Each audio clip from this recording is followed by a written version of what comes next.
Well, hello, everyone. I'm Gary Gatto. Welcome to P1 coverage, or P1 broadcasting coverage. I got to get used to saying that.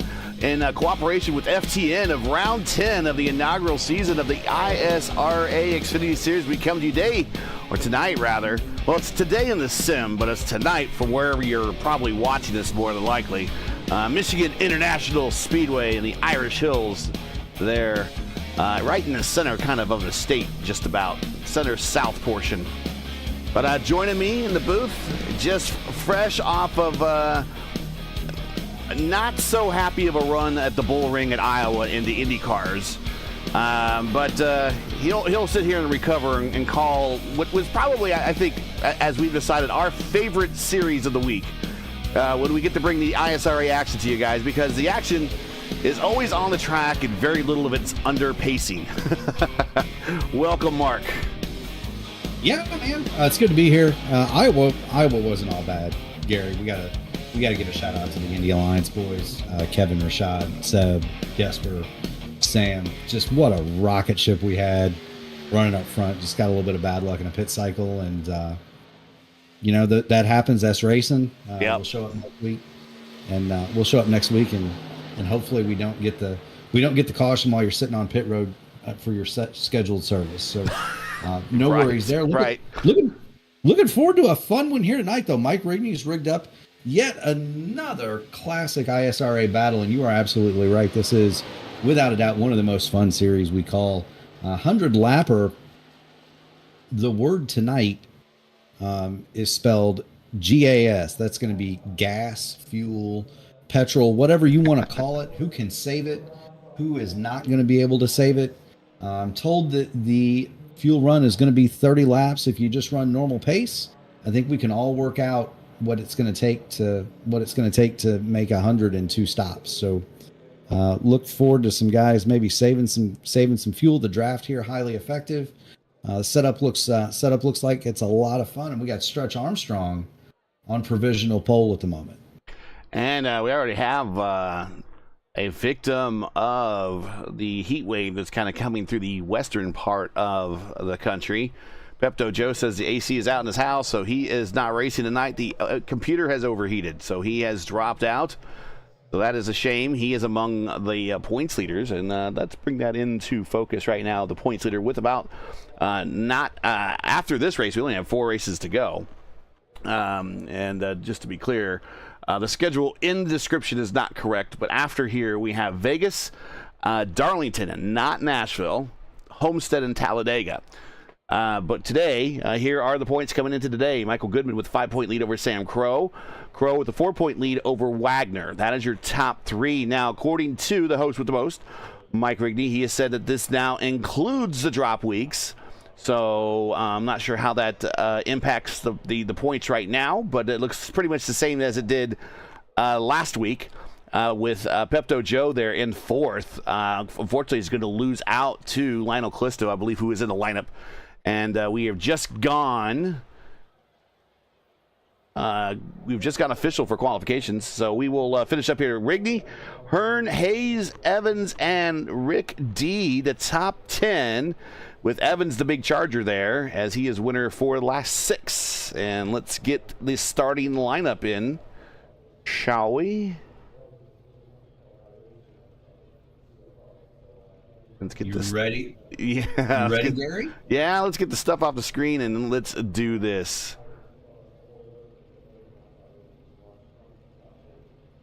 And you can go right ahead if you like. Hey, I tell you what, on the pole with a lap of 181.064 miles an hour, it's going to be the number 29 of Pat Stretch Armstrong. Outside pole, Michael Goodman in the 28, just 25 thousandths of a second off. He'll start outside. 3rd, Evan Clapper. 4th, Justin Kirby. That'll be your 2nd row. Rick D is going to be 5th, flanked by Richie Hearn in 6th. Host with the most, Mike Rigney, starts the 00 in 7th. Jake Euler will be 8th. Row 5, Say Hey Lewis Hayes and Big John Von Bareilles. And I managed to lose it. Uh-oh. No worries. 11th, Sam Crow. 12th, Ryan Grandin. The next row made up of Lionel Callisto and Greg Evans. Pepto Joe Flanagan not going to take the start here. Not going to take the start here. Matt Wagner, and then shotgun on the field, Hugo Gallows. So 17 cars signed in for what promises to be a pretty strategic affair in my estimation, Mr. Gotza. Yeah, and two back there in row 7, Callisto and Evans. I expect to see them moving up in the field together. Well, they didn't take time, and neither did they did not take time. Neither did Wagner. Neither did Wagner.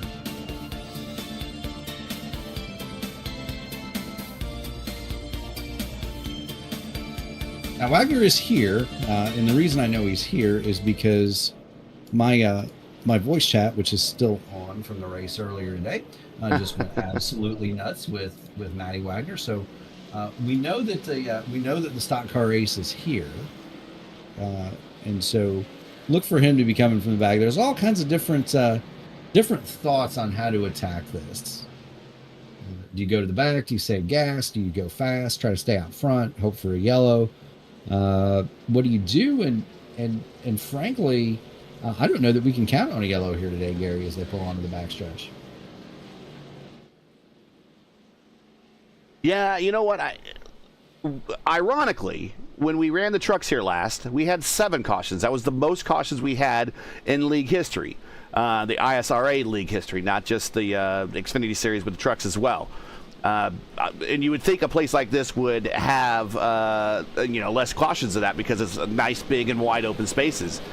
But that's how the reality is. The last time we were here in the trucks, we had the most cautions here. So we shall see how this pans out.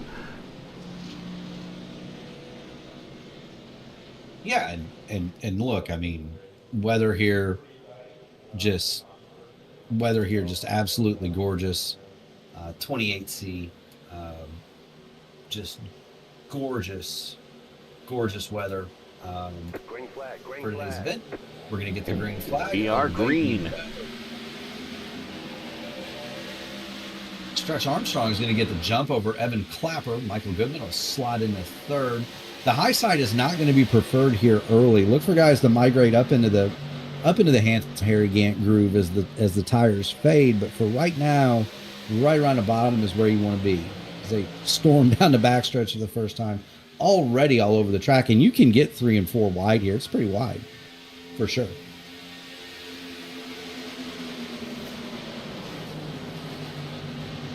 Down into turn 3 now. Stretch Armstrong leads them. Jake Euler way up in the gray going through 3 and 4.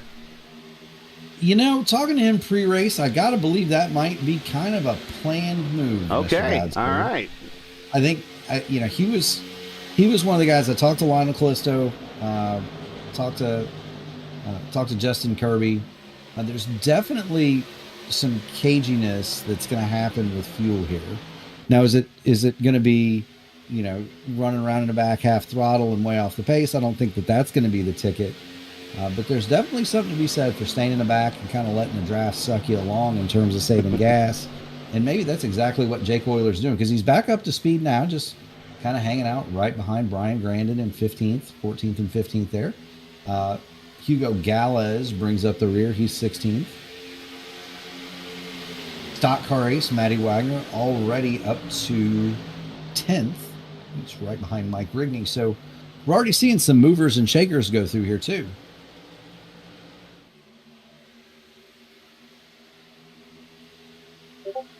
Oh, Brian Graydon almost gets side-checked there a little bit, I think, by Big John, but a little evasive action kept him off one another. Yep, and that shot Sam Crow right past them. He's going to dive to the bottom of the stock car race, looking for a spot. That's 10th and 11th. The front kind of shaking out now. Michael Goodman to the lead, Stretch Armstrong second, Clapper third. The front two or three, very, very easy in line. Although Richie Hearn just ran the fastest lap of the race, and he is knocking on the door of Evan Clapper as they get off of turn 2.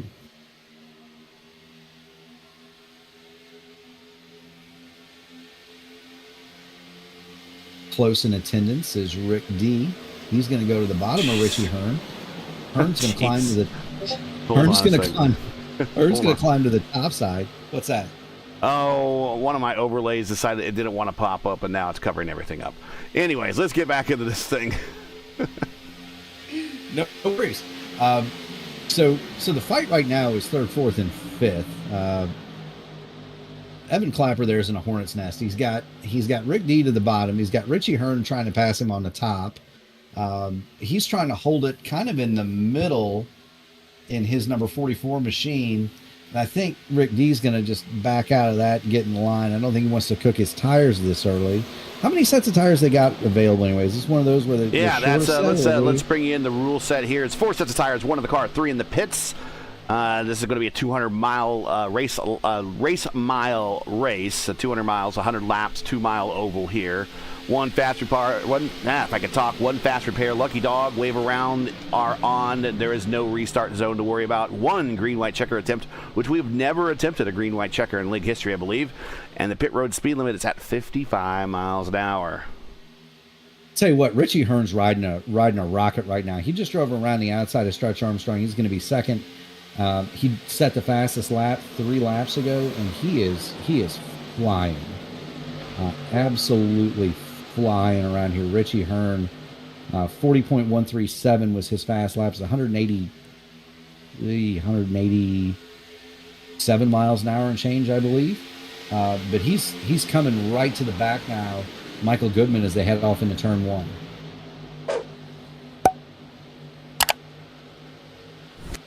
Richie now looks to the outside. Is he going to try to cross him up? Nope. He's going to go right to the back of Goodman. He's going to push him down to the backstretch, Gary. What's going to happen when they get to turn 3? Now, Goodman might go up the racetrack if he doesn't get off him. No, Hearn's going to stay high. And that's been Richie's MO early in this race. He's made a lot of moves to that high side. Let's see if he tries to cross him up or if he's willing to just bump draft, it appears, Michael Goodman.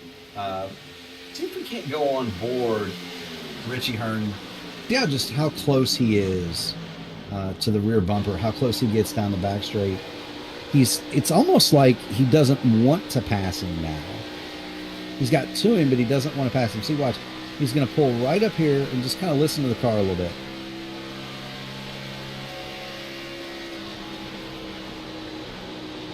You hear that lift? Mm-hmm. That's Richie Hearn. Oh, and he's blinking. Yeah, well, I hope the cat hasn't chewed through the cord again. Either way. Oh, here's Rick D down low. Rick D going to try to take it to the bottom of Richie Hearn as they head off into turn 1. But that's Richie Hearn saving gas. That's how you save fuel in any racing car. You pull right up to the car in front, let him pull you along, lift off the accelerator. Best way to make gas mileage. No fuel knobs in these cars. So these guys can't change the mix. And move Rick D up to second. Now Hearn back to third. Goodman, your points leader, is the race leader. But how much fuel is he burning sitting out there doing that? You know, we'll find out here probably in about, we're coming to lap 10 now. We'll see who's going to be doing the 2-stop, who's doing a 3-stop. Is anyone going to go 25, 25, 25 to go home after that point? Or are we going to have people that are going to do 33, 33, 33 and go home? Well, it has to be. I think the race-winning strategy has to be the 2-stop. I don't think you're going to be able to go fast enough to break away from. It's kind of like an IndyCar race here. I don't think you're going to be able to go fast enough to break away from the pack, really. You're going to have to try to save gas, and the best place to do that is in the pack. It's not leading it. Michael Goodman inching away from Rick D and Richie Hearn. Lionel Callisto now up to 4th. Evan Clapper back to 5th. That's your top 5. But these guys, he can get out there, but he's burning a lot of fuel to do it. Watching Evan Clapper right now, leading a group that has Say Hey Lewis Hayes on the high side. Right beneath Say Hey Hayes is our pole sitter. Armstrong Stretch has moved, fallen back to 6th now. And again, I got to believe some of this is pre-planned and deliberate. Yeah. Wagner and Euler going to the back. I can tell you who's not saving anything. It's going to be Lionel Callisto. Well, Goodman's not saving Goodman. anything. And here, yeah, you're right. Callisto is there. He just moved up to fourth. Yeah, he's not. I don't think he's saved a drop of fuel in his ISRA career, and he's showing it to us now. And one has to wonder, if we watch Lionel Callisto, is he drifting the car through the corners yet? And Lionel is the Truck Series champion from season 1 earlier this year. We're going to go 3 wide through corner 3 and 4. Seems to be a couple distinct groups. We have the leader all by himself pulling away. Then we have this middle group, and then we have this group of 5 kind of at the rear of the field. Yeah, and those 5 at the rear of the field, you got to believe they've committed. Richie Hearn way up against the wall there. Oh, kind of. I don't know if he just kind of overdrove the corner, or if that was pre-planned to kind of get out of the way of the snarl that's around him. We'll see. He's consistently been one of the highest, if not the highest car on the racetrack. We see Say Hey Lewis Hayes go underneath the former Indianapolis 500 starter, and he's going to fall into the clutches of Sam Crow and Greg Evans. Evans has not stormed to the front as one thought he might. Again, probably playing that fuel game I was talking about. well, thanks for joining us tonight. If you're enjoying P1's coverage of the ISRA Xfinity Series on FTN and you respect the stream, please do us a solid. Make sure you support us by subscribing. And while you're at it, don't forget to smash like and click the bell so you miss out on future P1 and FTN iRacing broadcasts. We're already kind of looking at the formulation of the next season of the ISRA, which I understand is going to be back to trucks. And we should probably see that season kick off approximately August 19th, give or take. So we'll have the Xfinity finale at Talladega, which Murph will not be here with us. But I will be joined by Antonio Estrada, who does the IIS coverage with me on Saturdays. He'll be he will be your pinch hitter for the finale at Talladega. But then 2 weeks later, on the 19th, we'll pick back up with the trucks. We don't know the schedule yet, but I would expect we'll hear something relatively soon. So, again, it's good to know you blinks. Wow. It's good to know that you went and found somebody competent to stand in my stead there while I'm out. But well, if I need someone good, I go find El Patron. I find the boss. The boss knows. Yes, sir. Antonio Estrada, fabulous open wheel driver. I tend to think he would enjoy this too. The nature of the racing here, very, very thoughtful. Almost, I think I've described it at times as There's Clapper on the high side of Armstrong. Armstrong has moved back up to the front, side by side, off of 3 and 4. Yeah, this is a lot more. Almost a little bit of a side check there. But this is a lot more cerebral stock car racing going on here. That is an excellent way of putting it. This is a thinking man's racing league, and we're seeing 16 thinking men go about it. That's about as close. That side check there, they were trying to side draft each other, got a little bit too close for comfort, and instantly knew it, pulled the cars apart, so no net code occurred, and we race on. If you were watching another league or even an official broadcast, they wouldn't have done that, and you probably would have had 2 wrecked race cars. But just very gentlemanly, very thoughtful. This is more about using your brain than who's the absolute quickest guy. 3 wide in the back. Say Hey Lewis Hayes, Matty Wagner, and I believe Jake Euler for 12th, 13th, and 14th. Just caught a glimpse of that. Yeah, we just got the camera on that, and looks like Say Hey Hayes has gone to the back. I don't know if that is he burned up the tires early just by staying up front, or this is a strategic call. He does work with teammates. Watching Matt Wagner now, who is one of the top 3 in the points. He has been hovering right around this lower portion of the top, between top 10 and top 16. Yeah, and don't count out Big John and Say Hey Lewis Hayes and Hugo Gallagher. No. Not even Hugo for that matter. I mean, all these guys have at one time or another in either this league or in the truck league spent time in the top 10 in the points. So I figure anytime you spend top 10 in the points, you got to have an idea of what you're doing out there.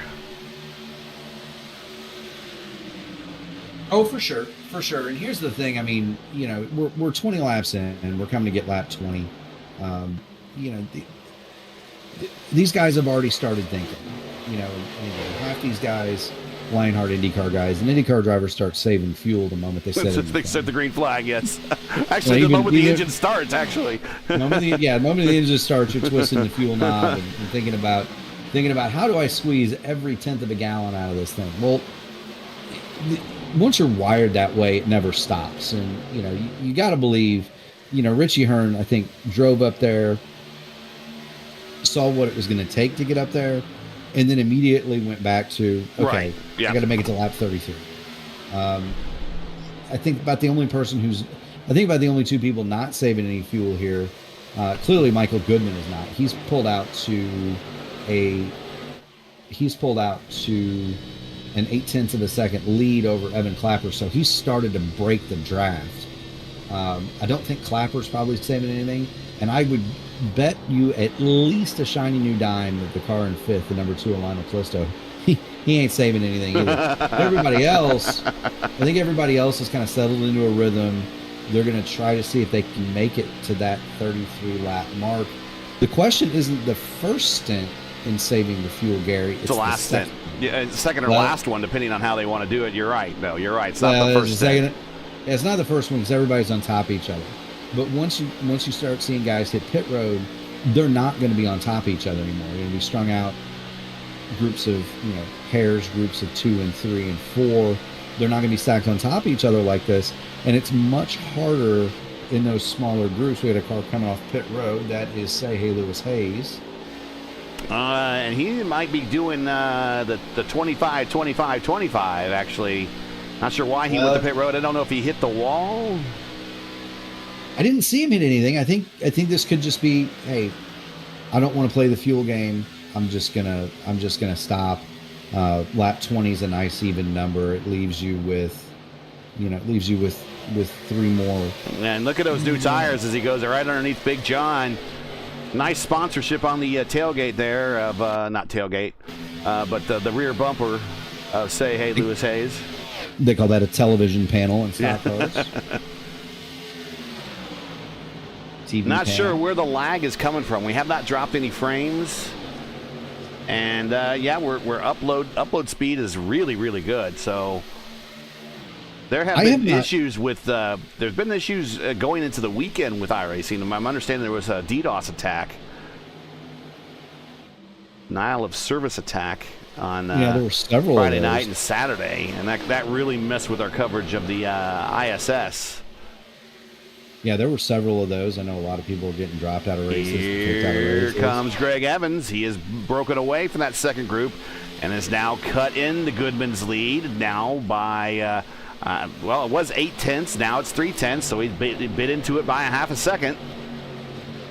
Speaking of coming, Say Hey Lewis Hayes, last lap, 40.747. The leader, Michael Goodman, 42.187. So Say Hey Lewis Hayes is almost a second and a half quicker than the leader. He is going to gobble them up in pretty short order. Ooh, just nudges into Sam Crow as they head off into 3. But Say Hey Lewis Hayes is going to unlap himself in 5 laps. And then when things all shake out here, he's going to be the leader. He's going to be the leader. He lost exactly 1 lap. Nice aggressive pass underneath Stretch there. And then clears Ballisto going in down the backstretch at a 2. So he is just continuing to pull.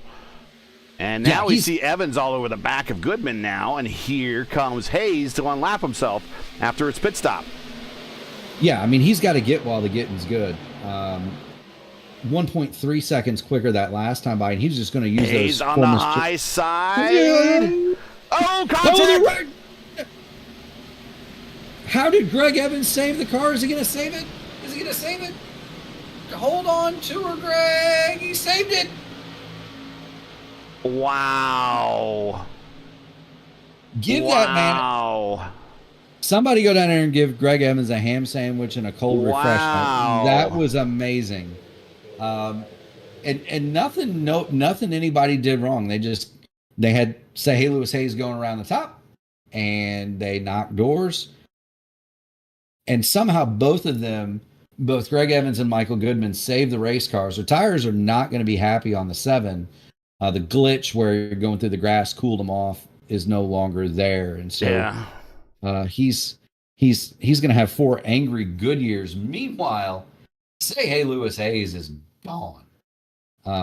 Last lap, again, 1.3 seconds quicker than leader. And it becomes a question of, if he's going to get 6 or 7 laps of that, it may be worth it to do what he's doing, which is short pit and just go for broke.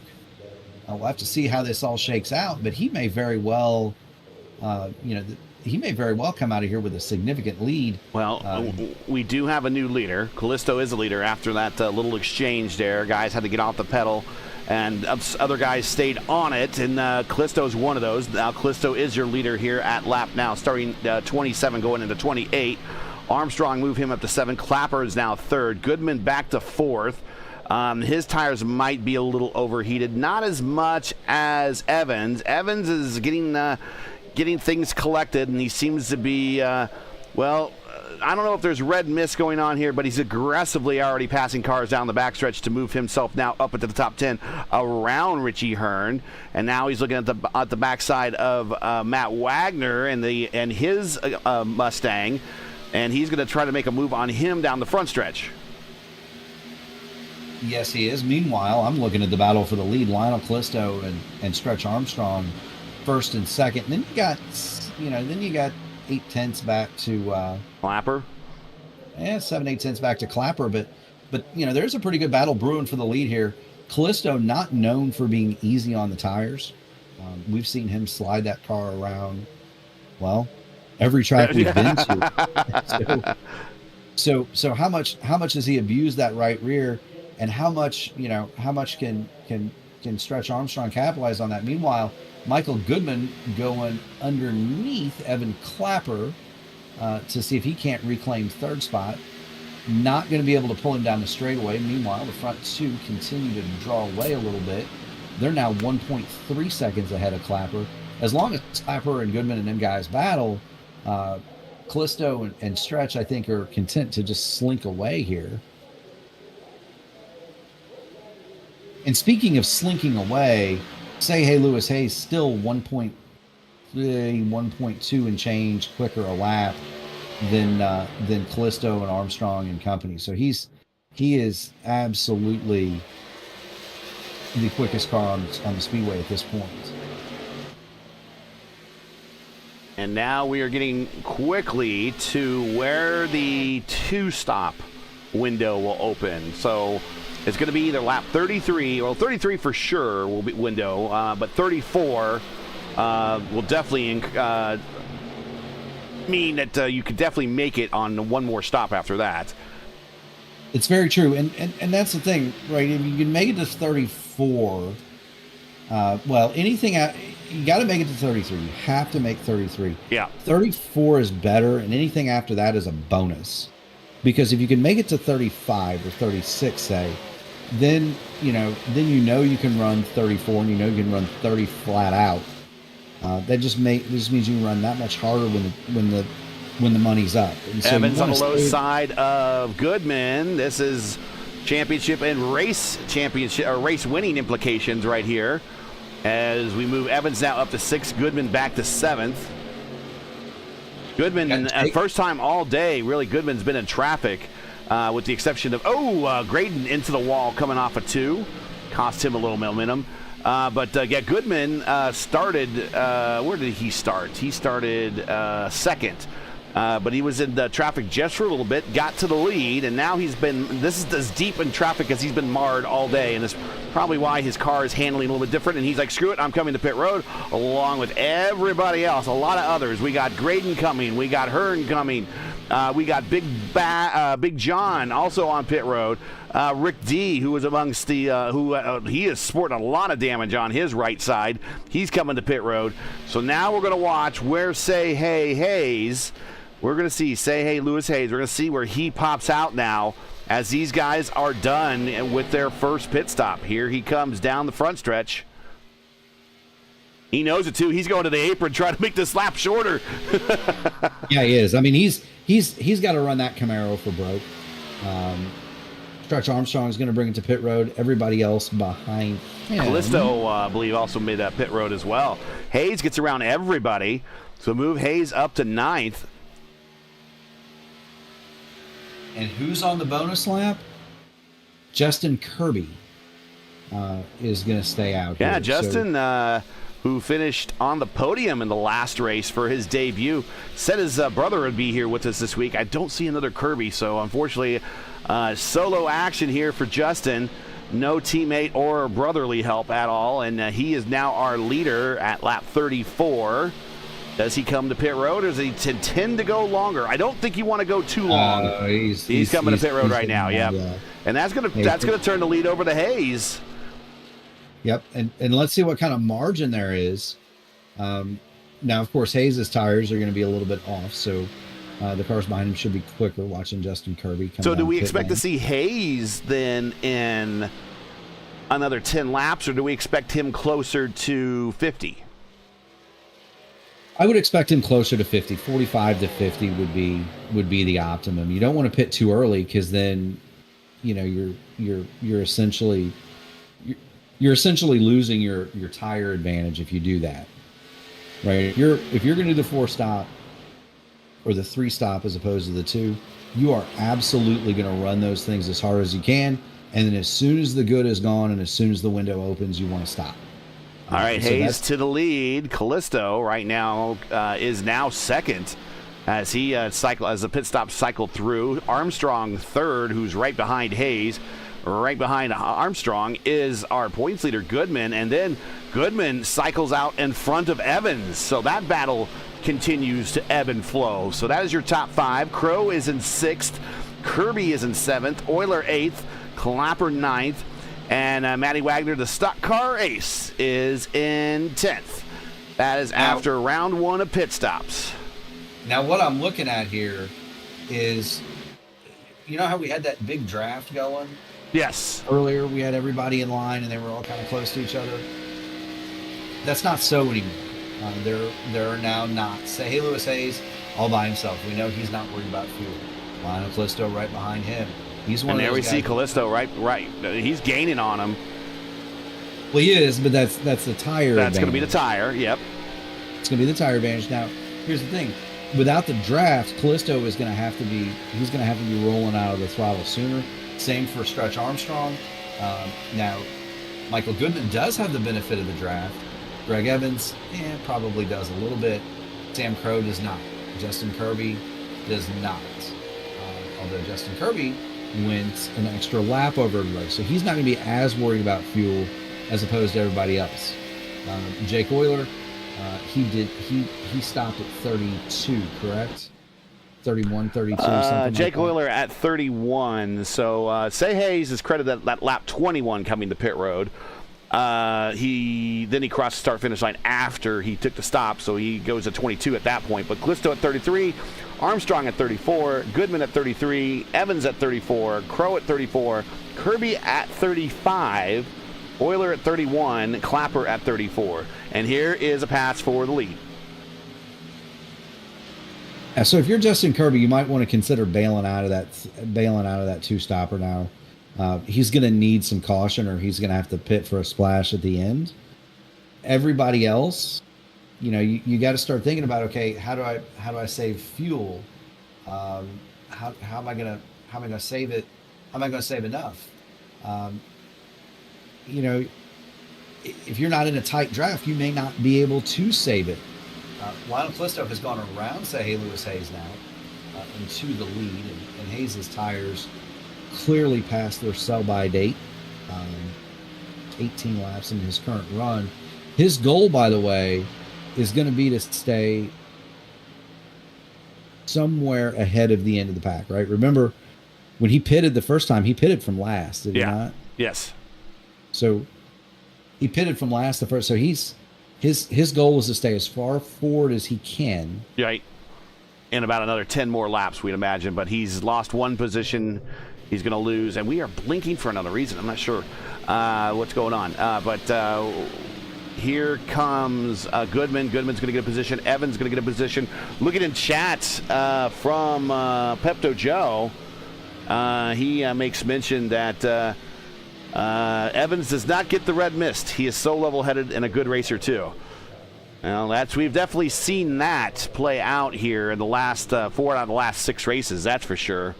He made up a ton in the pits. He was in the back of the field after the ride through the infield. Yep, he actually pretty much went all the way to the back for the most part. And he passes who he was trying to pass last time when he ended up making the run through the infield.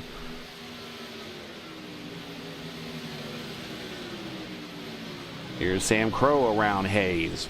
So Hayes just needs to hang on for another 9 more laps, but can he hang on that long? He's going to have to. Yeah, I mean he's made his bed. He's going to have to lay in it, kind of the same way with everybody now. If you've committed to the 2-stop, and you've made the 33, 34 laps, whatever, you're committed. Same with say Lewis Hayes. He's committed to doing it in 3. And he's done. He's not going to be able to change that now. He's just going to have to stand on the gas and hope for the best. But his goal again is just to make sure that when everything cycles around, right, he's in good shape. Now, the good news, if you can call it that, is he committed to it early. A lot of guys will kind of like try to split the difference. It was kind of my undoing at Road America in the VOR race, Yeah. where I thought, okay, I can try to make it, and then I came up a lap short, or I was right on the number the first time, and then I was like, well, I'll try to do it again for another stint, and then when the fuel started coming up short, instead of just standing on the gas and letting it rip, I didn't, and so give credit to Hayes. He's committed to this, and he committed to it early. Right, he didn't try to split the difference. He didn't waver. I should take advantage of that. I should have just turned up the gas and gone to the front and said, all right, 38 laps or 48 laps or whatever it is, 10, 10, 10, 8. And that's kind of what Lewis is doing. And battle for between Clapper and Hayes. Clapper gets around Hayes, move Hayes back to 8th. A little further back, we got a heck of a pack right behind Wagner. Wagner leading a pack of Graydon, Euler, Hearn, and the host of the most, Rigney. They're all trying to hit a number, I'm pretty sure, at this point. They are. Now, this is going to be the only time that Lewis Hayes, is going to be the disadvantage on tires. If he pits at 50, he's going to have the advantage for 13 laps. And then the other guys are going to have the advantage for 9, but then he's going to have it for the entire final 25. Yeah. And so this thing is going to, it interests me. I'm glad he did this because it's almost like the race between the tortoise and the hare, and we're going to have to sit around. We're going to sit around here for the next 56 laps and figure out who wins that race. Big battle back here for the bottom portion of the top 10. Graydon, Hearn, Euler, Rigney, all in formation.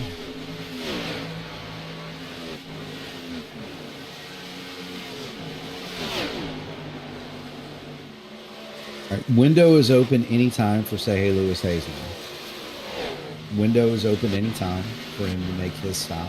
Wagner getting around Hayes, so Hayes can maybe allow these next 4 cars by, and then maybe think about hitting pit road. His only flaw in the strategy was I think he came a little bit too early the first time, so he's going to have to run longer this time. And maybe that was his hedge against the yellow, right? Like if he gets yellow now, he's still ahead of where he was. Would be my thought.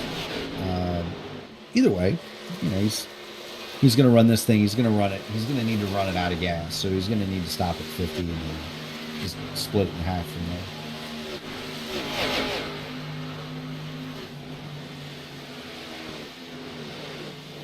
Well, we've been talking about Say Hey Lewis Hayes, and we should talk about Say Hey Lewis Hayes. Greg Evans is edging up in the back end of line. Well, and he's bringing Stretch Armstrong right with him. Yes, he is. He has chopped that gap. At one point, it was as much as 3 seconds. It is now 1.2 seconds. He's closing him down by a couple of tenths a lap. And so, you know, that's going to be a battle here fairly shortly, I would imagine.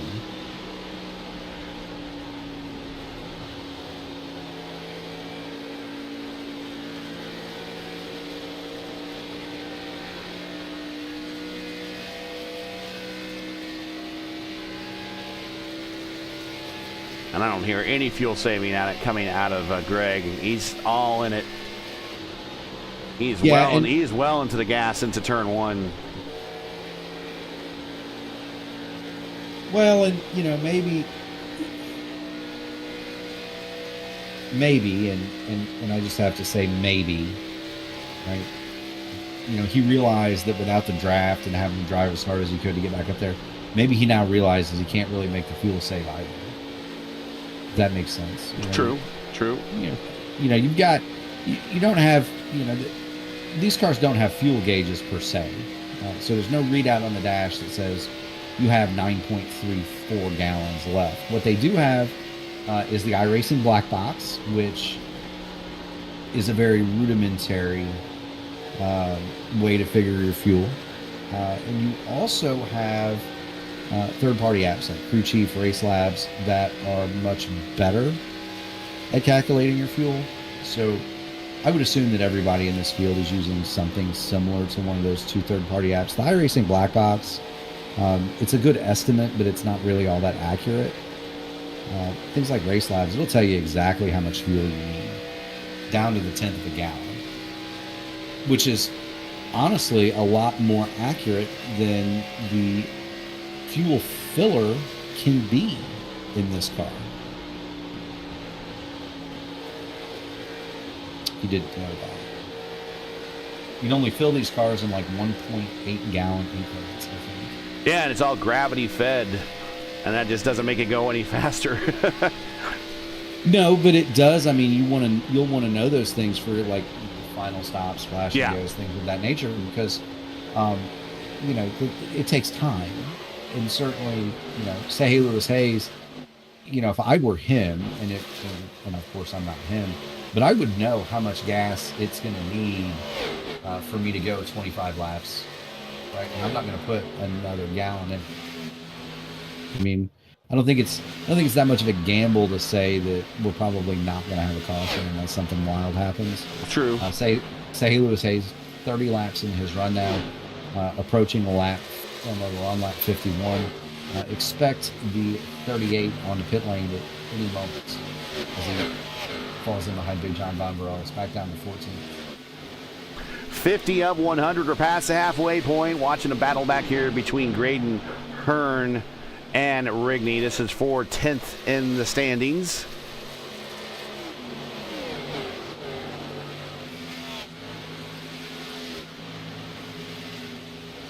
And another battle on the racetrack. We're starting to formulate a little bit of a battle right now. Is Goodman and Crow. This is a battle for first and second in the championship. Yeah, and I think old Sam Crow would like to get by Goodman here. Championship implications in honor of Dylan Moskowitz. Championship implications there, 4th and 5th.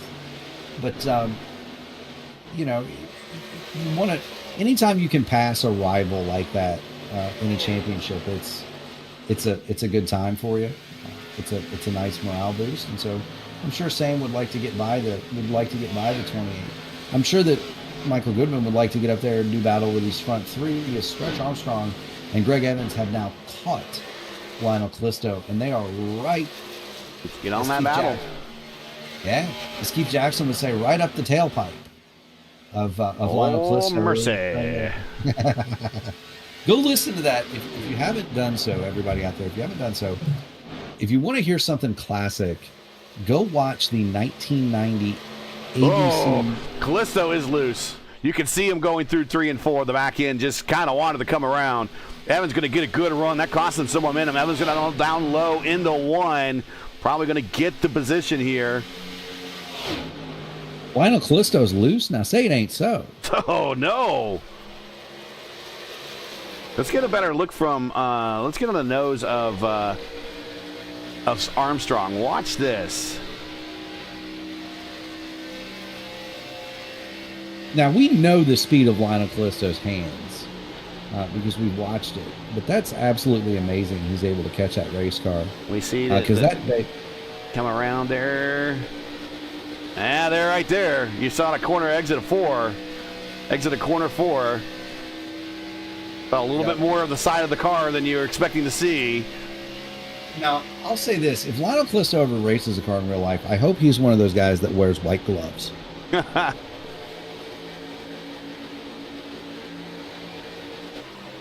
Because Lionel Callisto with white gloves. Oh, and I think Stretch might have thought something was happening there. He gave a little bit of extra room. Again, another blink. Again, not sure of the lag or what's going on, if that's an iRacing thing. I'm checking my numbers. I've got some pretty healthy stream numbers, so I don't think that is us. I think that might be iRacing tonight. Back in while we're watching this battle, there's another battle brewing in 9th, 10th, and 11th. They're all really close to one another. And we've covered that and kind of talked about that. You and I have in the past about guys blinking and different things and what that does. If the server is indeed soft, now I have not seen a blink on my screen, so but that doesn't mean that the server isn't soft. And when you say a soft server, you mean that everybody is getting connections at different rates. Most of these guys. And Lewis Hayes pitted, by the way. He pitted on lap 53. Yes, he did. Now, Richie Hearn's cat notwithstanding, most of these guys have very, very, very good. 3 wide down the backstretch. Sorry, here Rigney down low, Graydon in the middle, Wagner up top. Richie Hearn going to make it 3 wide after they had made it through their 3 wide. Hearn on the bottom. That's going to be. Goodness gracious, the 3 of Brandon Graydon in the middle, the stock car ace on the top, and they all make it. But back to that blinking thing, like when the server is not as when the server is not as strong as it could be. You'll see guys kind of blink, or they'll do the Brazilian dipsy doodah across the track in front of you. So that, and to give guys some extra room. The best example I can think of is we had an IS race at California once like that, where everybody was blinking and the server went soft, and all of a sudden we all started wrecking. It's kind of like that. That. It's part of the hazard here, just like in real life. A blown engine or a cut tire would be a hazard. We don't have those things in iRacing, but we do have internet connection to play with, and it's a very real thing, and you have to be cognizant of it, and you have to account for it. Ooh. Meanwhile, speaking of it, Richie Hearn in the wall off of 2. That's going to slow him down just enough for Hayes with the new tires to get a look on the low side and then pull this pass off. I'm going to take a real quick look. Now, one way to check and see the health of the servers and everything is if you go back to the standard overlay that they give you for iRacing, and you could check the entries and see everyone's ping speed. So Gallas, as you would expect, has a bad ping, and also Richie Hearn, as we know him, has a pretty bad ping. But these high numbers, or these numbers look pretty average to me, and tell me that it's not any of the participants, that it's more of an iRacing issue rather than someone blinking specifically. Hearn almost again into the wall. 40 race where turning into the 40 demolitions of turn 2 barrier there. What I'm looking at isn't necessarily the ping, although Callisto at 108, Grandin at 100, those guys a little bit higher than normal. So is Richie Hearn at 133. It's the quality, 99 instead of 100. That's the one that's the driver. That's where you start getting. They're not blinking, but they're kind of wiggling for you a little bit. That's the one thing that you might. And another thing that you can always do, folks at home, is you just go to status.iracing.com, and that will bring you up all what kind of a dashboard of what the server status is globally for iRacing. I just checked that right now. They're all green, so I don't know. I still think it's something on the server side rather than the client side. But the 61 of 100, Greg Evans is your leader, as he is around Callisto now by 0.5, 0.4 actually. Callisto is second. Armstrong is third. Kirby is fourth. Looking for a second back-to-back podium here, and Sam Crow is right with him. Goodman looks like he has just pitted. He pitted at 58, so he is going. He must have saw a little bit of what Say Hey Lewis Hayes did and might want to try to copy it. Well, or he knows. I mean, he was out there by himself for a good portion of that run, so he may know. Look, I can't make it anymore. Let's go ahead and just bail out now, rather than try to run it all the way. Michael Goodman, interestingly enough, I don't believe lost a lap. No, he did not. Now, right. And Lewis Hayes is one lap down, but he's kind of catching everybody at the moment, and he'll get back on the lead lap when we cycle through. He actually, he won't be the leader. He'll be behind Michael Goodman. Right, but he's doing what he can do here. Looking on the high side over Crow, passing him like he's standing still. Here comes Kirby. Cuts to the low side, down on Kirby to start-finish line. Kirby not going to fight him much. No matter. It doesn't really matter for Kirby to kind of hold up. Kirby's on an own strategy of his own.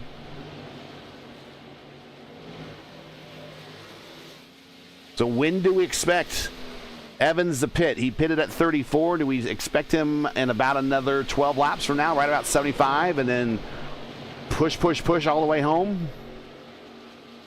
Well, he stopped at 34, so the math would... Yeah, at 34. So 34 times 2 would about... It'd be right about... Yeah, right about 75-ish, I would imagine. I picked an even number, but... Or kind of a round number as it relates to 100. 34 times 2. Yeah, it's... No, I went to Ball State. I know. You explain the Ball State every week. So you're somewhere around 67, 68 would be my guess. Would be my guess. Now, if somebody can push it to 70, that would be... I think he might shoot for 70. It's only 2 more laps. Yeah, Justin Kirby pretty much has that wrapped up. He's got 1 lap in the bag over everybody else. Jake Euler has just pitted, as has Brian Grandin. So those guys clearly not going to make it, and they're bailing out. Kirby might be in the catbird seat because he has that extra lap. Mm-hmm. He has that extra lap, and so if he can make it to 69, that means he's awfully close just to being able to go completely. Big John pit road. Yeah. George Anzaldo checking in, says hi everyone. Has no more space on the hard drive. Could not take the update. Ooh. Have to put the old. Greg Evans on pit road too, by the way. Have to put the old PC in the body and fender shop. That reminds me, I need to delete some telemetry files. Yeah, that's got to look at all those replays you got and either upload them to the cloud or just finally part with them. So Kirby now is our leader at lap 66. So Crow, it's not Crow. Evans came in at 65, so he went about a lap longer. Or actually came in 3 laps sooner, which maybe it's a strategy call to just get it out of the way and it's less of a fill.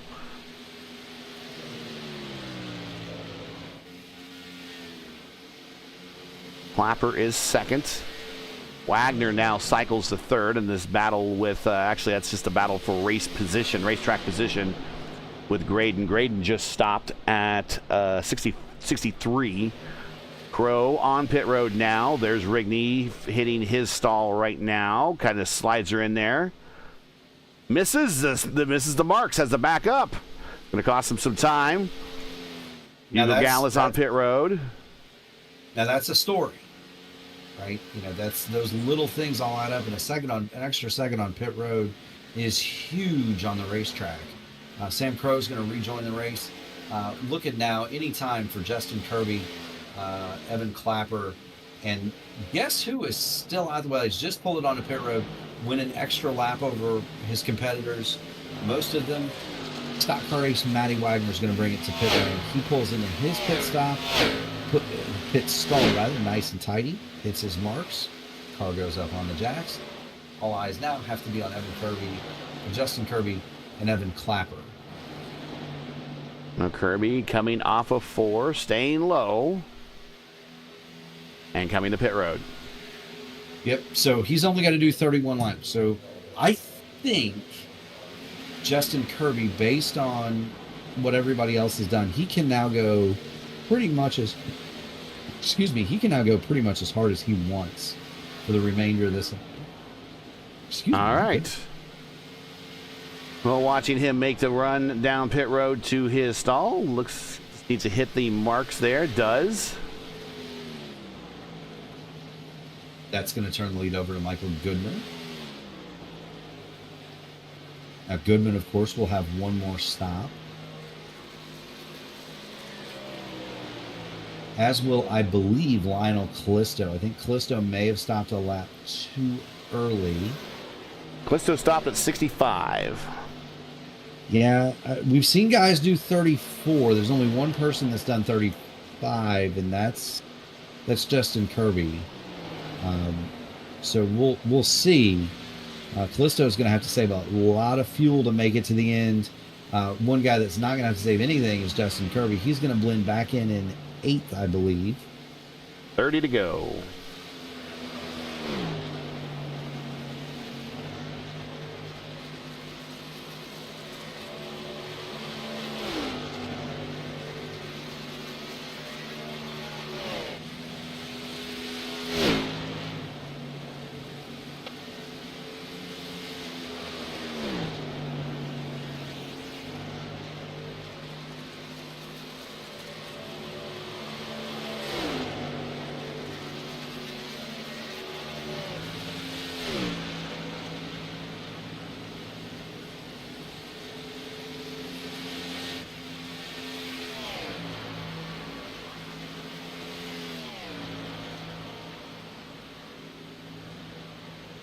Now, I did go on board. I rode on board with Lionel Callisto there as Greg Evans goes down to the bottom and passes him for second.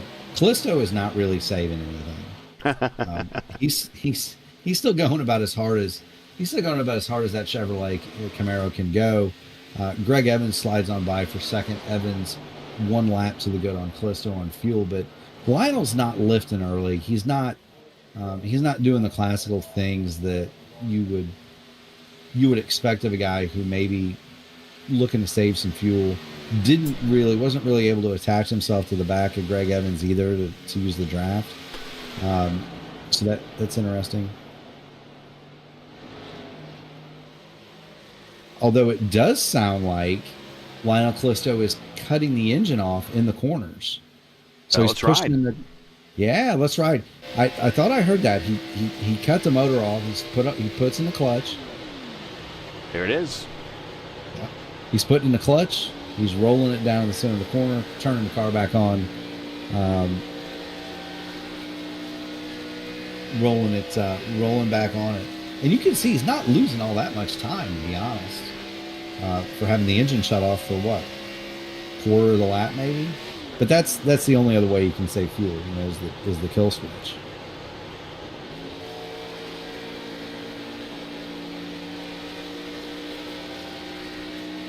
Be interesting to see. I'm going to ride on board with Greg Evans and see what he's doing. I doubt he's that extreme.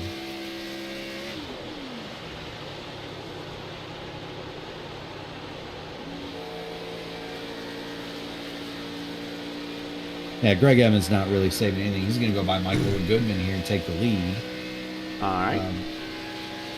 And that's kind of to be expected. Now Goodman, if he's been out there 16 laps, so I would expect Goodman to stop at lap 80, right? He's made that decision that he's going to go for the extra stop.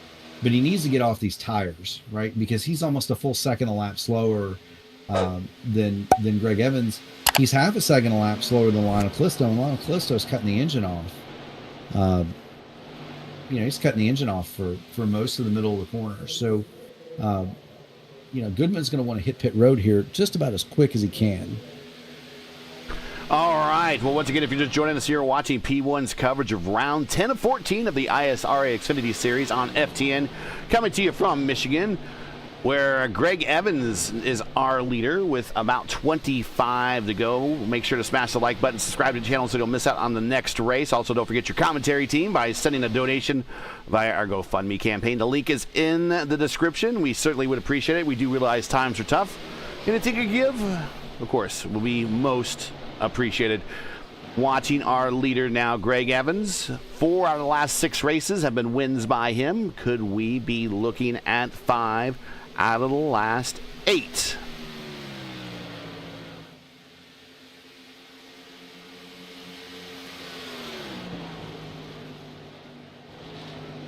Here is your race summary for everything that's going on right now.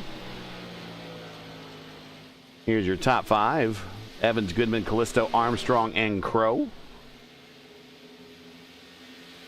And your race summary. 25 to go, and again, a big 0 with cautions and caution laps here in this league. And 10 lead changes, which you wouldn't know it, but we have been having lead changes occurring.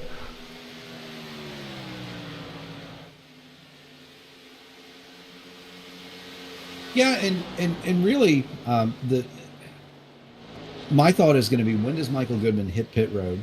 We're going to see Lionel Callisto, who is still cutting the motor off in the corners. Callisto is about ready to get back by Goodman here for second. So when does Michael Goodman blink and come take those new tires? Stretch Armstrong will inherit third, and then you've got a ways back to Sam Crow. Sam Crow is 7 seconds off of the lead, 6.5, roughly 6.3 behind Stretch Armstrong, and then he's got a nice little buffer back to a wad of cars: Evan Clapper, Justin Kirby, Matt Wagner, Jake Euler, Richie Hernan, Mike Rigney.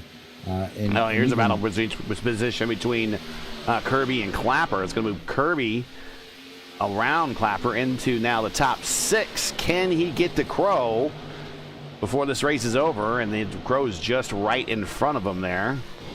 Yeah, I mean, he's going to get to Crow. The question isn't whether he's going to get to Crow. It's going to be, is he going to be able to catch like Armstrong and Evans and Goodman and those guys? Because they're what, 7 seconds off the lead, Gary? Battle for position here. Bottom step of the podium, Armstrong and Goodman. And send Armstrong, he stretches himself now to third spot.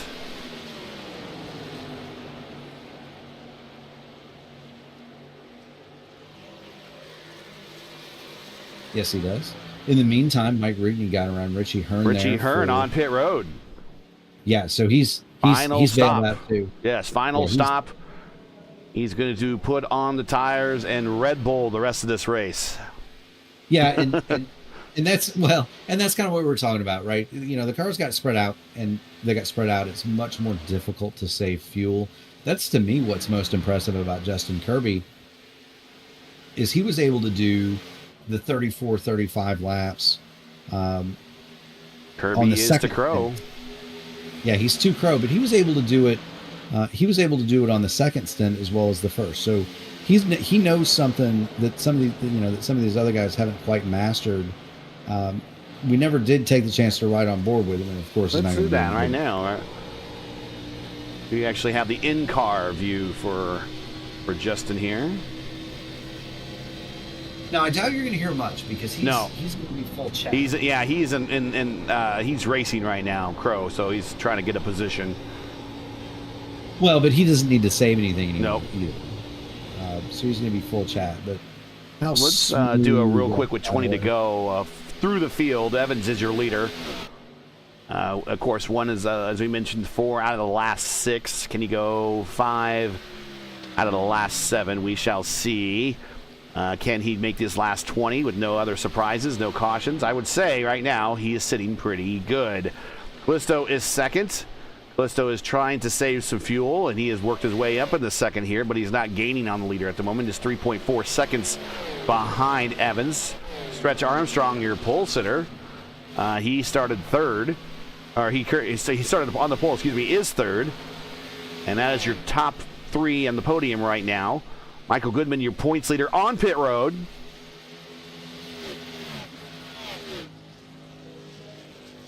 Final stop for Goodman. Move Kirby up the fourth now. Clapper is fifth. Crow is sixth. Does Crow need to stop again? No, I don't think he does. No, I don't think so. He went to 67. He might. So this has championship implications on it. Goodman really needs to hustle coming out and try to run really hard this last stint, because what happens now is I think we're seeing a change in the top of the championship between Crow and Goodman, with Crow on a little bit of a different fuel mileage strategy, is now sixth. And is 1, 2, 3, 4, 5, 6, 7, 8, 9 positions better than Goodman. Yeah, so Evans, I don't think Lionel Callisto can make it. Evans, Armstrong, those guys are going to be marginal. Now I'm riding with Greg Evans. He's not cutting the car off like Lionel Callisto is. But those guys are going to be marginal. They might have to clutch and coast the last lap, which is going to open it up for Justin Kirby. And Justin Kirby is coming. He was 2.2 seconds a lap quicker 2 times around than Stretch Armstrong. 1.3 seconds quicker that last time. He is rapidly catching Armstrong and Callisto, now about the same speed as Greg Evans. And he's also 11 seconds behind Evans. But Kirby is coming. And he has a little bit of traffic in front of him, and it's going to kind of aid him with a little bit of a punch in a hole in the air of Richie Hearn. Yes, it is.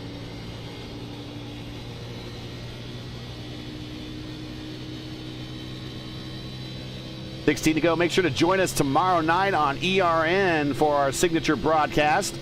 And that is the IndyCar Oval Series Top Split, coming to you from the old version of Atlanta Motor Speedway. Coverage starts 8:15 p.m. Eastern, and that's over on the ERN, Elite Racing Network. Now, Gary, that was a track that did not need to be fixed. Michael Goodman goes by Greg Evans and did on a lap himself. He's got Hugo Galez outside the windshield. But that was a track that didn't need to be fixed, Atlanta. No. Just such an awesome track, even for open wheel cars. If memory serves, before they tore it up and redid it for the meme track, Atlanta had not been repaved since it was rebuilt. Yeah. And a shame. That track had, old, wore out. People don't realize Atlanta's basically in the foothills of the Smokies. Until the Colorado Rockies, the Atlanta Braves were actually the major league team that played at the highest elevation in baseball.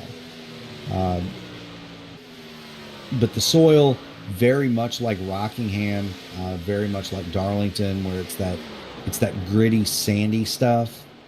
And that kind of, that reflects when you pave something, you use the local materials and it's real hard on tires. It ought to be a pretty good show for everybody that tunes that in. You're going to see comers, you're going to see goers, you're going to see guys saving gas. And a little birdie told me that you're going to have to see guys working the tools just to get through the quad oval on old tires. So that should be fun. That should be real fun. You can hear the excitement in my voice, can't you? And then starting on Wednesday, we will have a little bit of a matinee race, our very first race on the P1 Broadcasting channel, which will be, you can just search up youtube.com/ at P1 Broadcasting. You can subscribe there. We're going to be running a little bit of a proof of concept race for some old friends of ours, but it's the E Grand Prix Series.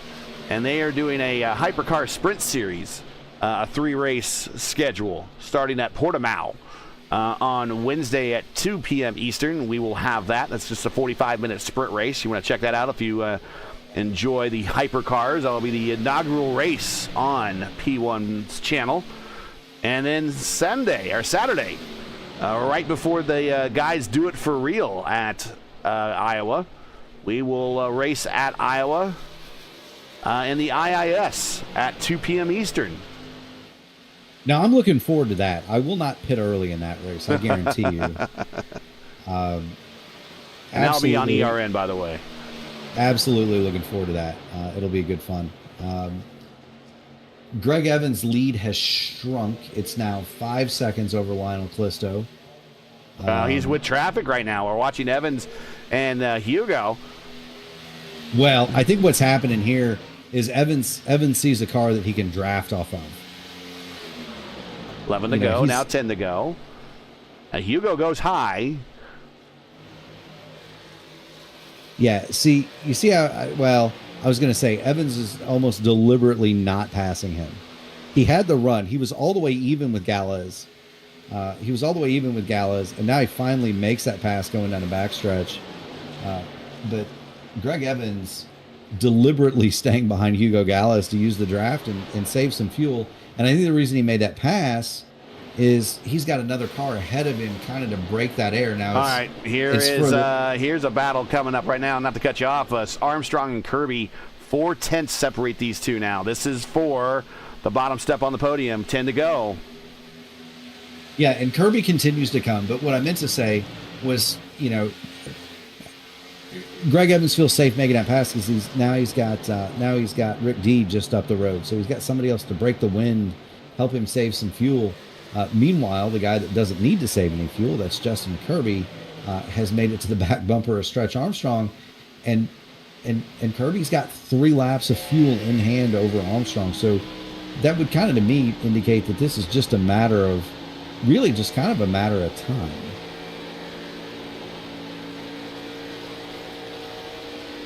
Because Armstrong would have to make it 34 laps on this one. Awfully tough to do since he hasn't had a draft for a while. He's going to be one of those guys that's very marginal. Kirby, not marginal at all.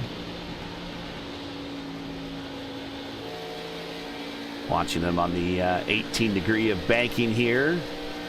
Michigan International Raceway, or Michigan International Speedway, excuse me. I was kind of surprised that Mike didn't do the old bumpy version of Michigan for this one, just to add a little bit of additional fun to these proceedings.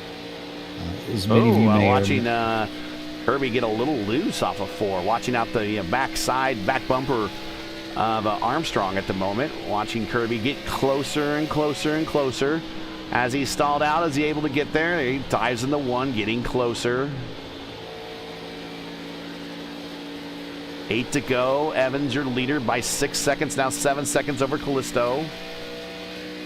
Now, we don't see Armstrong and Callisto's car stepping out, and that's because they're rolling back into the throttle very, very gingerly, trying to save every ounce of petrol they can. We're seeing Kirby kick it sideways because he's got the fuel to burn. He doesn't really, I don't want to say he doesn't care, but he's not as interested in being ginger with the throttle at this point. He can kind of throw that car around, slide it around, and staying on the gas. And to be fair, here he comes. He's there. Trying to look underneath off the corner exit of 2. Right behind them, they're 3 wide. Part of that is Richie Hearn, and I think Lewis Hayes is involved in that one. Well, it's Jake Euler and Hayes. And that is 4 position, by the way. Yes.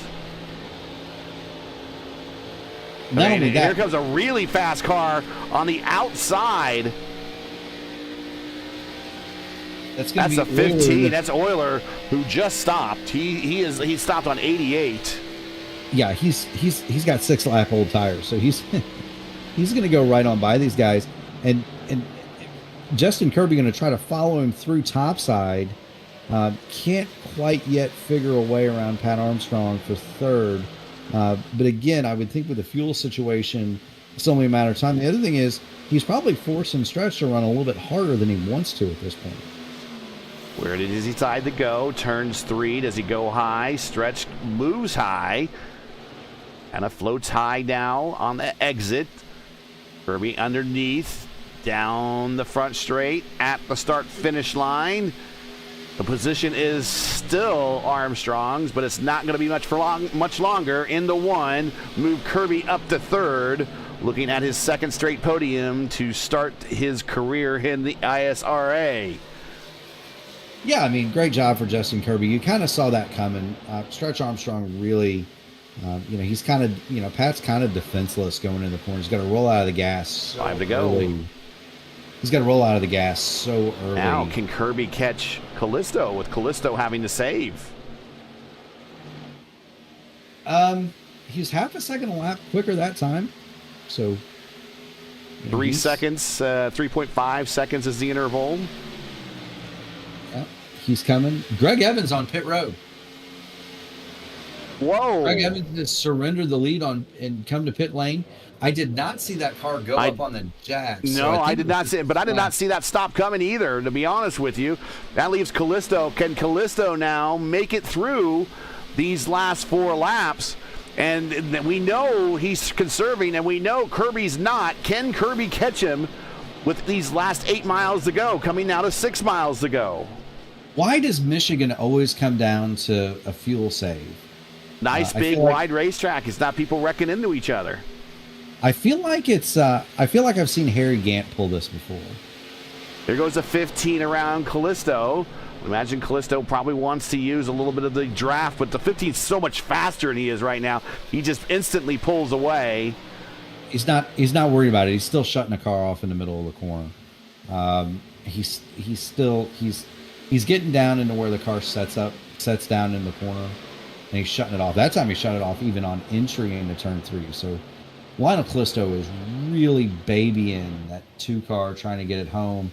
And Justin Kirby is just coming. Kirby now 2.6 seconds back of Lionel Callisto with 2 to go.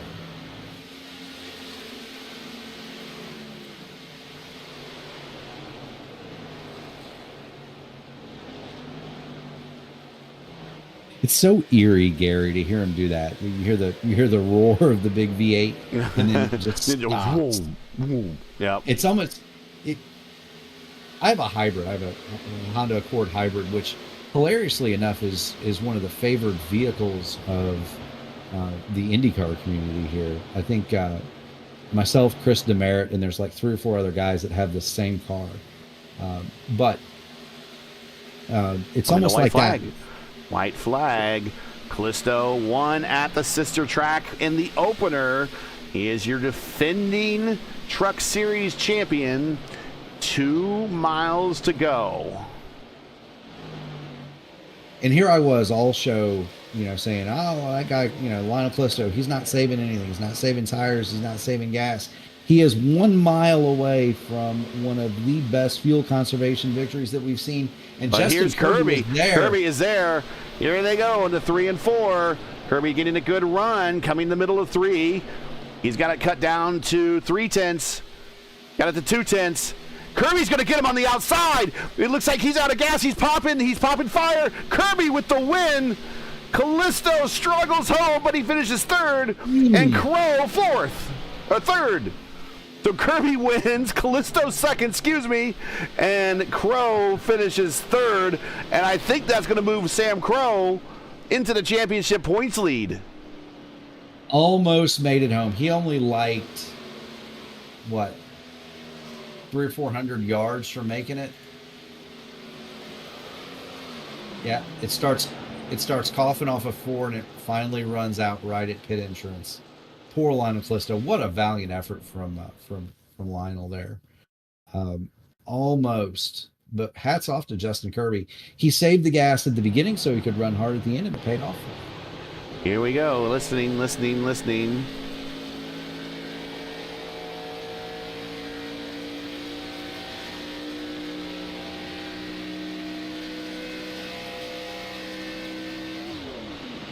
He rolls out of it. Gets back in about as late as he can. And it just at corner 4, it just starts coughing. And there goes Kirby. I thought he had it. He had saved so well for so long. And poor Lionel Callisto, he's going to come home second. He is still coasting around. He's, I think he can't believe it almost. But what a valiant effort for Lionel. We'll have to congratulate him on that here when he gets into the booth for sure. All right, let's get some replays queued up here.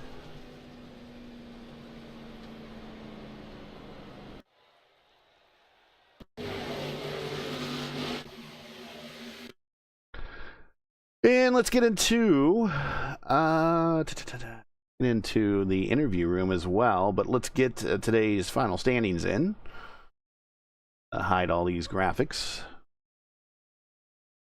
Here we go.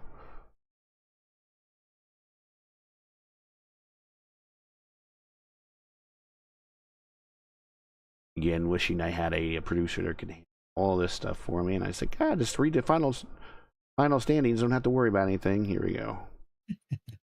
No worries, Gary.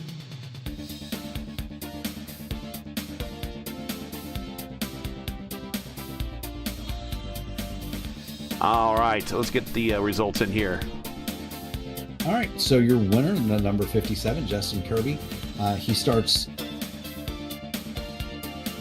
Goodness gracious, he starts 4th.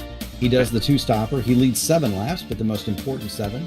Second, Lionel Callisto. He makes up 11 spots. He also does 2 stops. He leads 26 laps. I believe that is 3rd most on the day. Sam Crow rounds out your podium. He makes up 8. Evan Clapper 4th. Matt Wagner, the stock car race. He'll come home 5th from the back. Good finish for him. Very good. Yeah. Stretch Armstrong 6th. Mike Rigney 7th. Michael Goodman dropped 6 spots with that splash of gas at the end. He led for 28 circuits. Greg Evans led the most laps, 34. He'll finish 9th. Big John Bombarellas will round out your top 10. 11th, Brian Brandon. 12th, Jake Oilers. 13th, Hugo Gallows. 14th, Rick D. We'd be remiss if we did not mention that Richie Hearn ran the fastest lap of the race. He'll come home 15th. Hey Lewis Hayes 16th on the 3-stopper. And Pepto Joe did not take the start due to computer issues. He'll be credited with 17th tonight.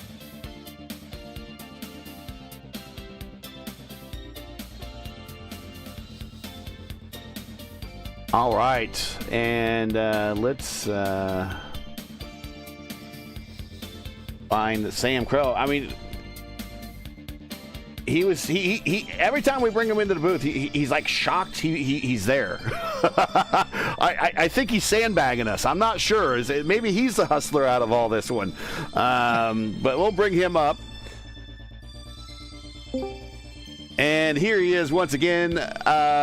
I was telling everybody, Sam, that you always act you're very surprised to make it into the interview room here after one of these races. I don't know how I do it. I don't know how I'm doing it. But I think we decided that you're just hustling everybody. You're just biding your time, and then bam, here comes a knockout shot from Sam Crow. Oh, it's insanity. That's all it is. It's just insanity. Because there's no way. There's just no way. I just backed into this one, guys. I just saved fuel. That's all. That's all it was. Just save fuel the whole race.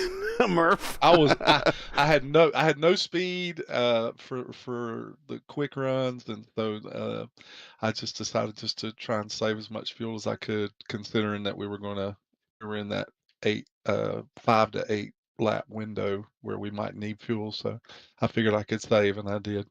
I ran out a couple of 100 yards from the start finish line. You sound a lot like me, Sam. Every time I tell Gary I don't have any speed and I'm not going to run good, I usually wind up on the podium. And every time I say, every time I tell Gary, man, I got a real hot rod tonight, I wind up in the back. So, heck of a run for you, Sam. Great job saving the fuel. Thank you so much. Thank you. What was your technique? So we saw guys shutting it off. We saw guys rolling, just lifting way early. Saw guys using the draft. Yeah. What was your secret?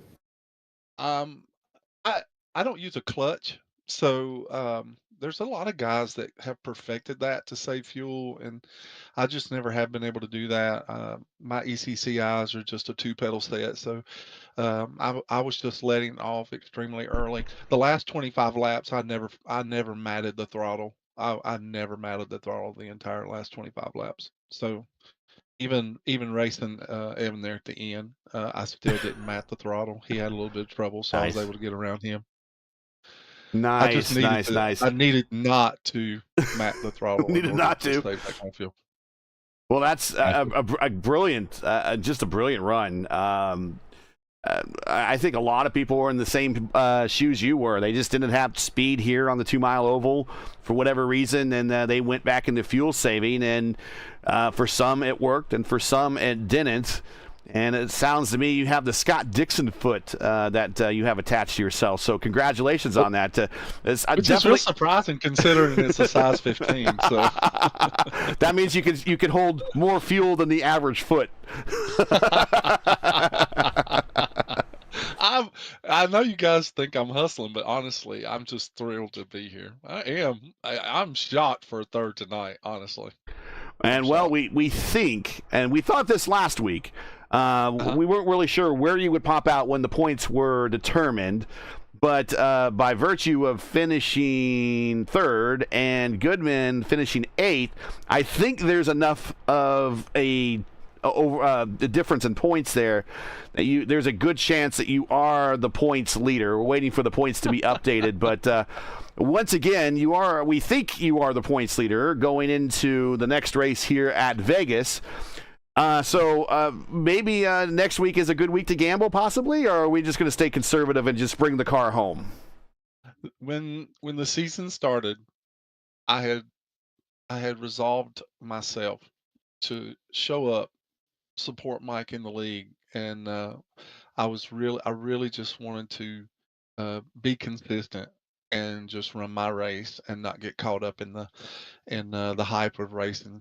And I told you a couple of weeks ago how intimidated I was here with the talent that's here, and so I didn't want to get so caught up in that intimidation that I wasn't going to enjoy it. So I just resolved that I was going to run my race and just enjoy the time that I had here and just be consistent. And so far it's working for me. I have no expectations when I show up so that I have nothing but joy when I leave. So.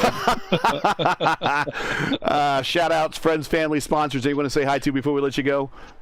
Oh, absolutely. We appreciate you guys here at the broadcast and what you're doing. And thank you so much for the encouragement and that you give me when these opportunities arise that I can come talk to you. Congratulations to Justin. I've been racing with Justin for a long time. It's nice to be on the track with him again. And Lionel having a good finish tonight as well. Glad to see Lionel back. Appreciate all the guys. Of course, my own STEM lab on the side of the car, Go STEM lab, and several cars that are painted by me here in the field. And of course, my teammates, Greg, Pat, Rick, Lewis, John, Mike Rigney. I appreciate all of them. The rest of the guys in the field, man, are just fantastic. I love this league, and I'm having a ball. Everything but a win so far this season, but you know what? It doesn't matter if you win win a race or not. It just matters how you finish the championship. And I know a lot of people weren't happy when Kenseth, had one win and won the championship. But I even go back further than that. Tom Sneva won the 1978 USAC IndyCar Championship with no wins at all.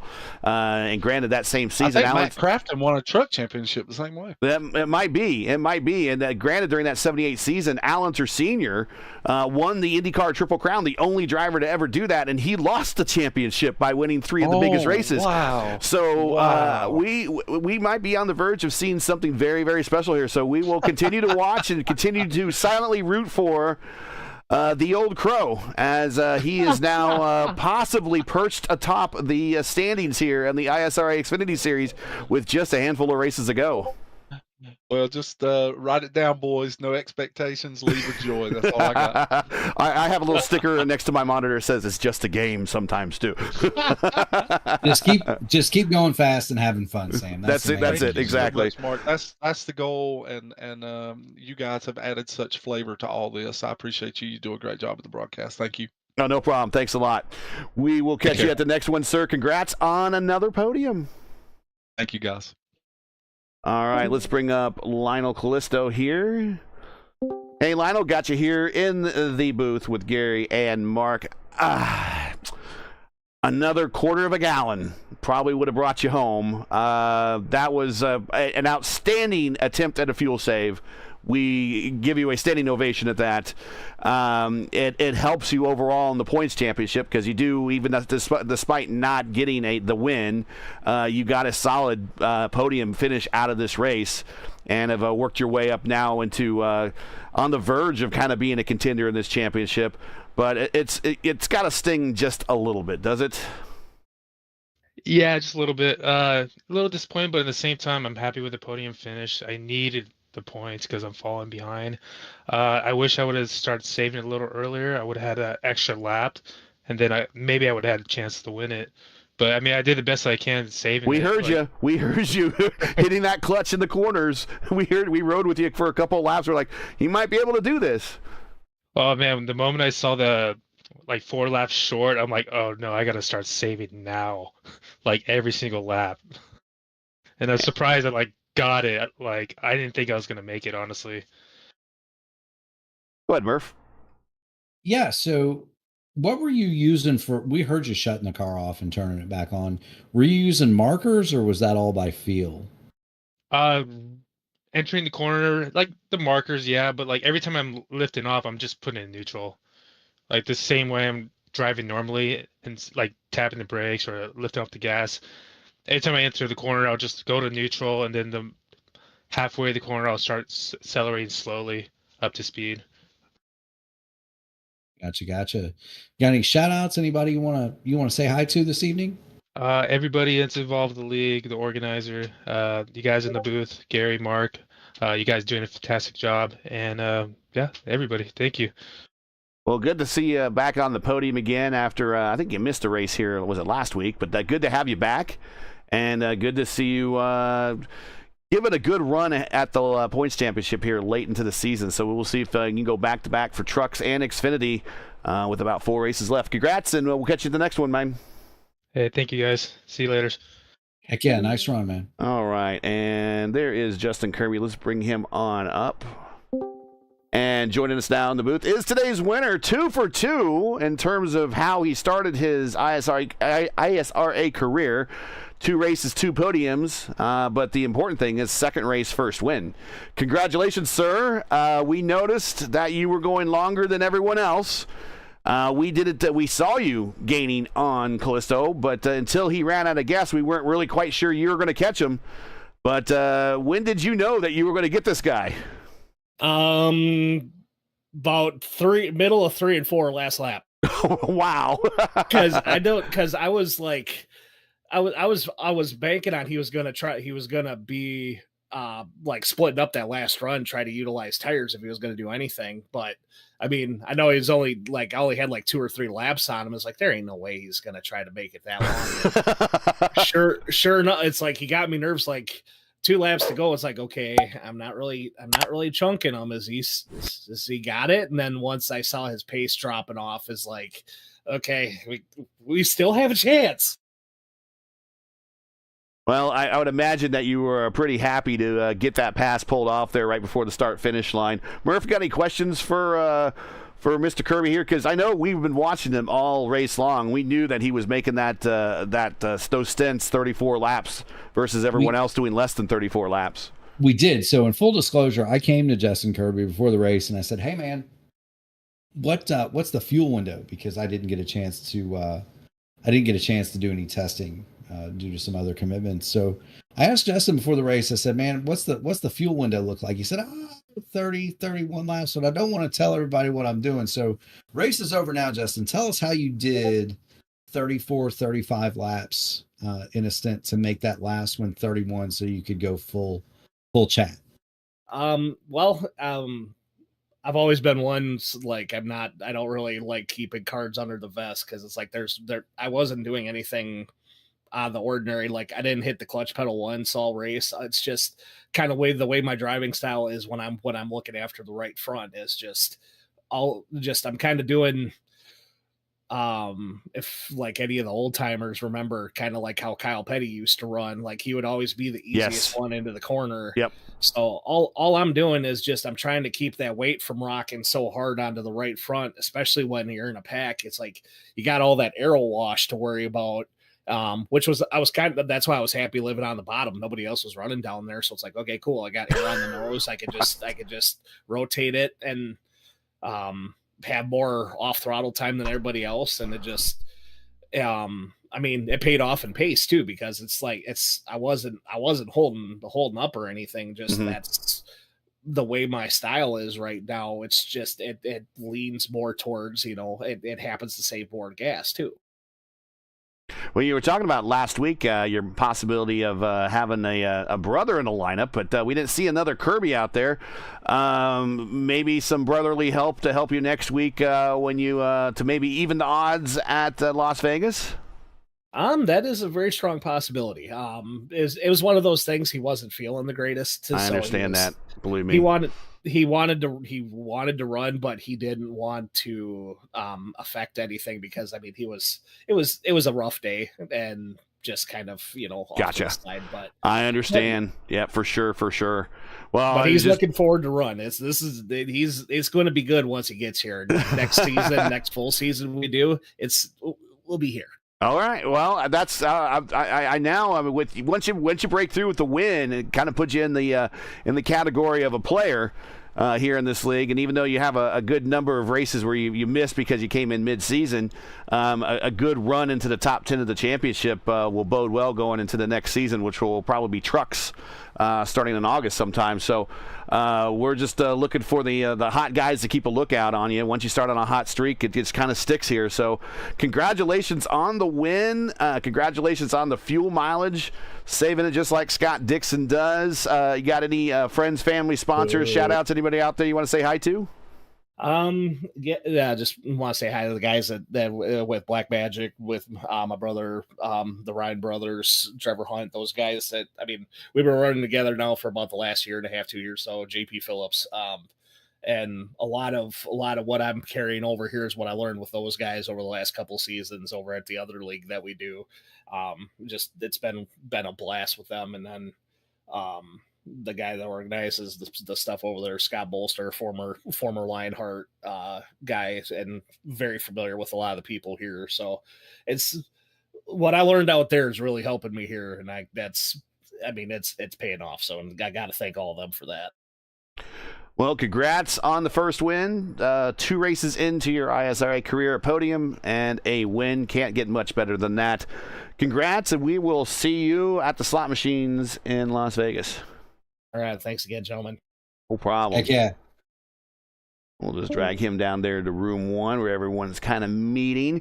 Okay, so first things first, Murph just added the numbers for the 100 laps here at Michigan. And we have now turned 1,374 laps this season in the Xfinity Series.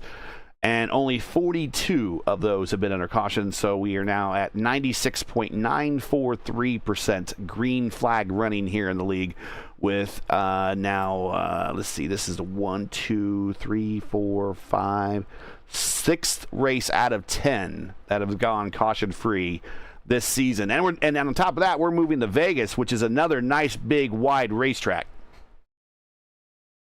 Yeah, and Vegas is a little bit more drafty than this. In a truck, you can run Vegas flat out for about 20, 25 laps. These cars, you can't really go flat out, but it's going to be a little bit more packy.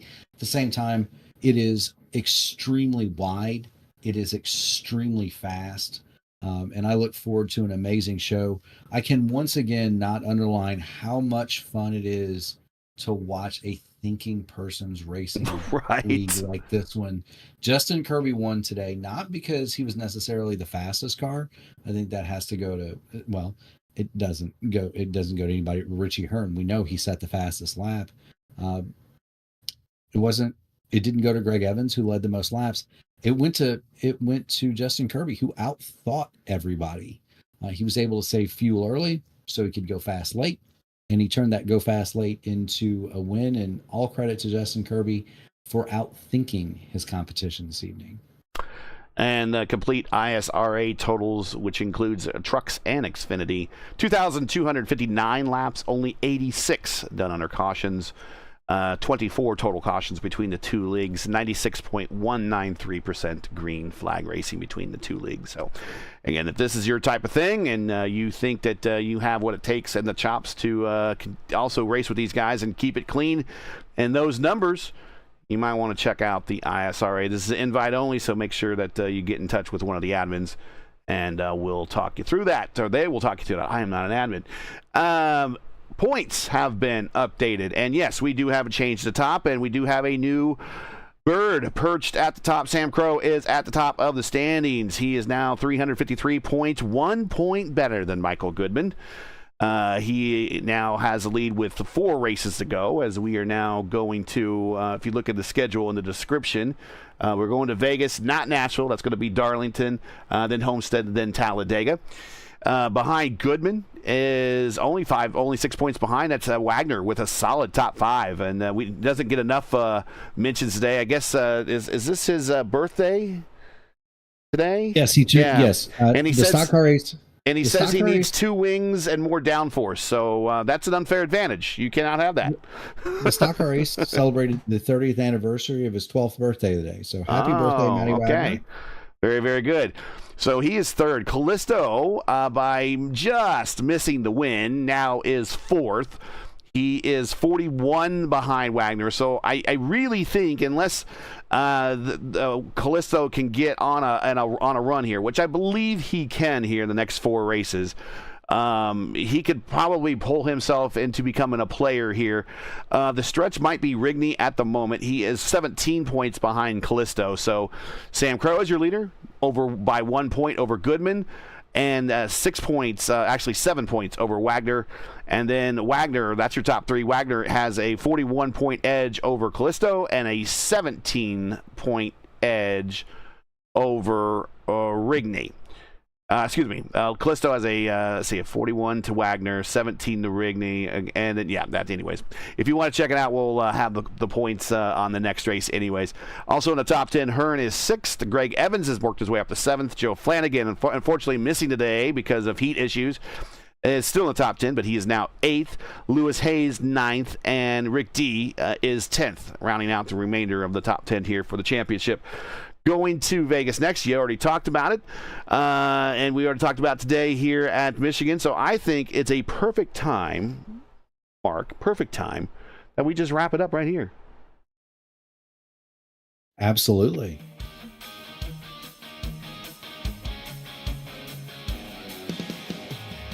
So that's it for tonight. Once again, your podium here from Michigan, Sam Crow. Another race, another podium for now our new points leader. Lionel Callisto just missed out on getting a win here at the sister track from the track that he got the only win this season at, California. Missed it by about, half a front stretch, give or take.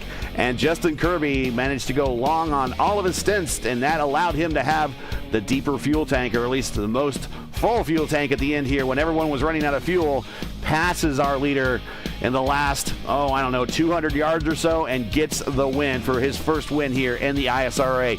Join us again next week for round 11 in the ISRA Xfinity Series. The teams of drivers head to another fast and wide track, the Las Vegas Motor Speedway. Coverage begins around 9:35 p.m. Eastern Time. Again, it's 9:35 p.m. Eastern. As always, for the correct time in your area, you can find everything here on YouTube at youtube.com/@FTN Broadcasting. Now, as you know, the YouTube algorithm game is not easy, so please help support P1 and FTN with the weekly grind. Leave a comment below. Let us know you thought of tonight's race, and if you enjoyed tonight's coverage, support us by smashing like in the video. I want to thank all those that also participated in chat. Really make the interaction of these races much more entertaining. Thank you very much. If you're new, click subscribe, and while you're at it, hit the bell for weekly reminders so don't miss out on more P1s and FTN other iRacing programming, and they have a lot of it, including the VOR IR18 series, the VOR IndyCar series. That'll be on Saturday, and that's all here on FTN. Make sure to subscribe and ring the bell to miss out, so you don't miss out on the next race. Track cams today provided by Whiplash Sim Cams.